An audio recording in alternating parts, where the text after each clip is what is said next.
Welcome back to another legal studies teacher reads the news. We've got quite an interesting story today. It's from May the 21st, and it's looking at Alan Jones, the broadcaster. The media watchdog, ACMA, which stands for the Australian Communications and Media Authority, finally made a ruling about some of the comments he made about New Zealand's Prime Minister. Let's have a read. The media watchdog has found that outgoing talkback radio host Alan Jones breached multiple media rules for his comments about New Zealand Prime Minister Jacinda Ardern and inaccurate claims about climate change in a broadcast last year. Mr. Jones issued an on-air correction on Thursday morning after an investigation by the Australian Media and Communications Authority found the 2GB presenter was in breach of broadcasting rules for assertions he made about climate change in the same broadcast where he said Prime Minister Scott Morrison should shove a sock down the throat of Miss Ardern and get tough with a few backhanders. The ACMA said it received more than 125 complaints relating to the broadcast, which aired last August.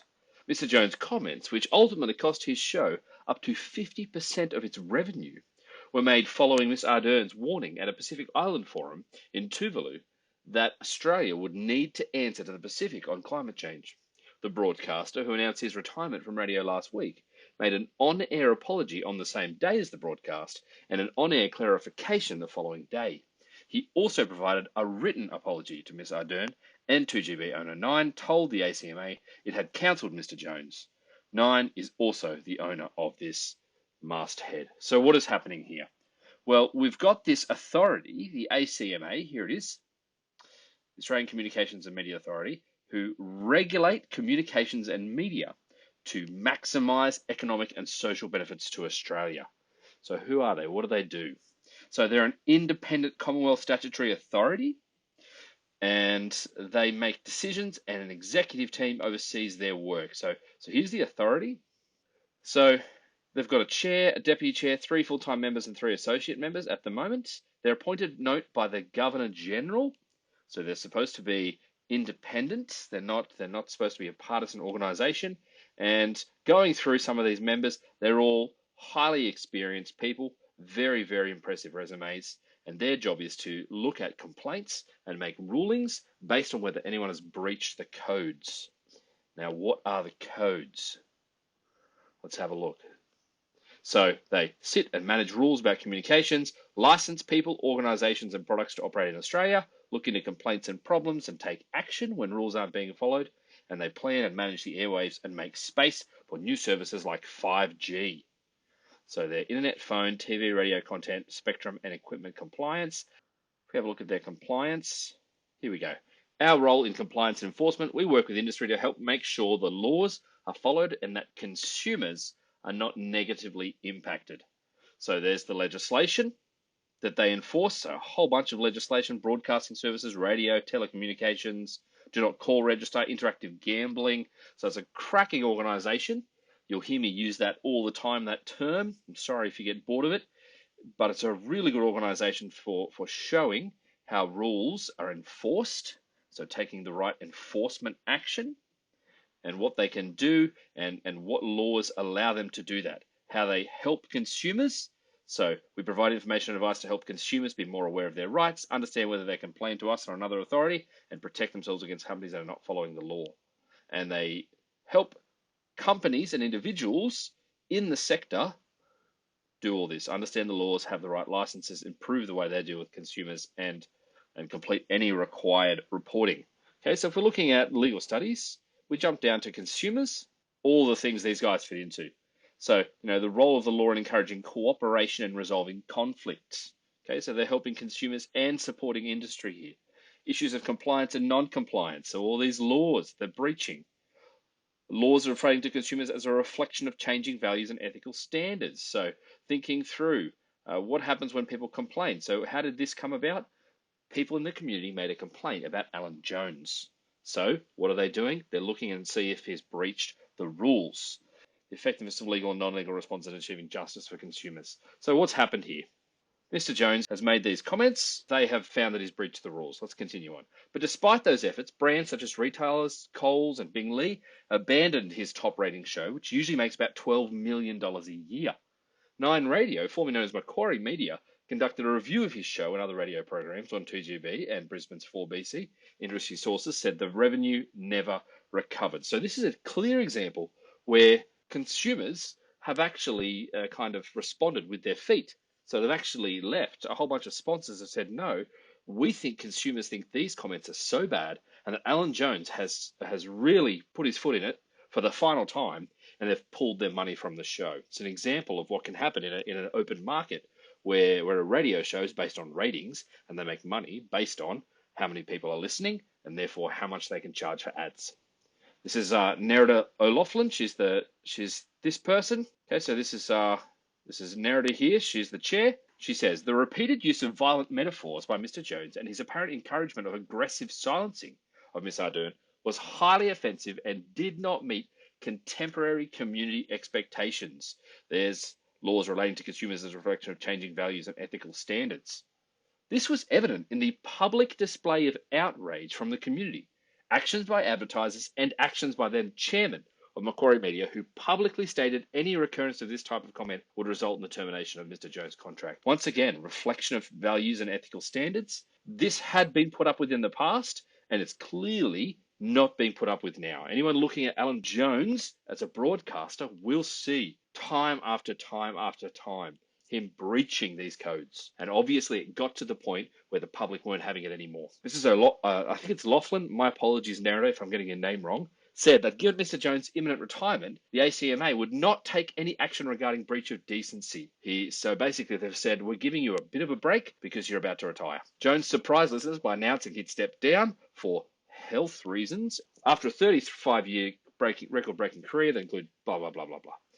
The AMCA said, should be ACMA then, or AMCA, come on Sydney Morning Herald editors, pick it up, said Mr. Jones breached standards of decency and factual accuracy, but it also ruled he did not breach rules related to inciting violence. That's an interesting statement there, isn't it? He did not breach rules related to inciting violence. If you actually have a look at some of the statements, clearly they have a different definition of inciting violence than I do. There was also no breach of inciting hatred, serious contempt, or ridicule on the basis of gender, nationality, or race. The regulator said other assertions made on air by Mr. Jones relating to climate change were incorrect. Mr. Jones incorrectly said that biomass was a fossil fuel and that he had presented figures relating to Australia and New Zealand's percentage of solar and wind energy use to be incorrect. The factual error and inconsistent information were used to incorrectly portray that Australia generates more of its energy from renewables than New Zealand, she said. Thanks, Nerida. 9 declined to comment. Of course they did. Thank you, Zoe, for this statement. Thinking through, once again, what's happening here. If we actually go to the website, and you can actually see what the ACMA has said themselves. So here's their comment on it. So he's going to provide an on-air correction. So this is stuff they are forcing him to do, remember? This is not we've decided that maybe you should think about this.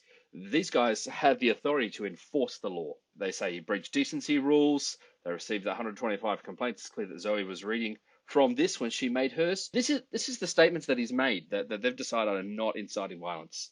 He said, I just wonder whether Scott Morrison's going to be fully briefed to shove a sock down her throat.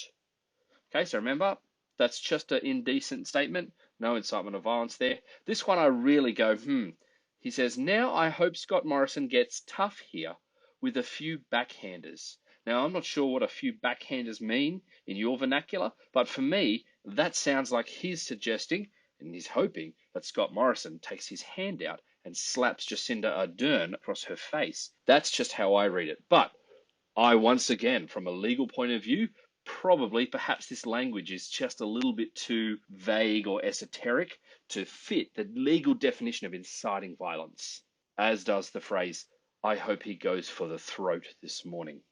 Once again, not inciting violence, but certainly indecent, according to the ACMA. As they say, the repeated use of violent metaphors. So clearly, They have decided these are metaphors, not to be taken literally. That's probably where you're going to find their ruling. And once again, that's asking that question of where does the law decide when it comes to language use and definitions? Where does it come down? Because someone reading those literally would find it very difficult to argue that that is not inciting violence against Prime Minister Ardern. So here's the investigation. They are following the industry code. So note that.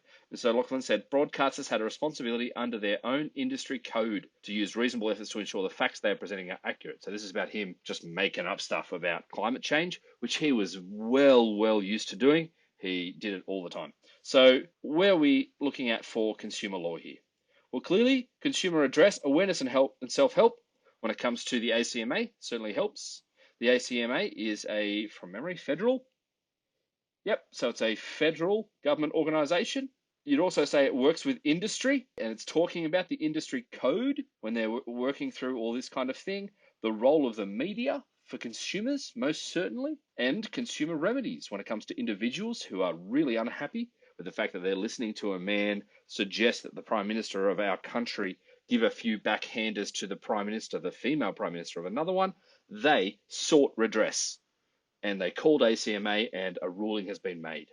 So a whole bunch of things to look at that hopefully are a really good starting off point for you thinking through the role the Australian Communications and Media Authority plays, the different themes that Alan Jones breaching the rules kind of helps us with.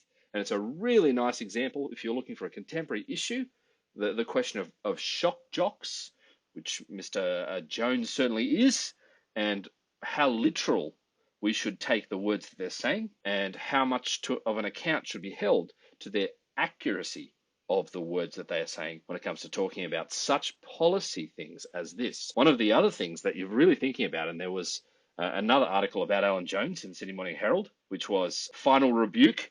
So this is the editorial for his tumultuous 35-year career. It's talking all about the incident itself, but it's also saying that throughout his time, because of his popularity, time and time again, he would absolutely bully politicians. So here we go, polarizing shock jock style designed to humiliate. And the politicians would say it was unacceptable, but they would keep going back onto his show. So it's a very interesting point to make when you're talking about enforcement and effectiveness.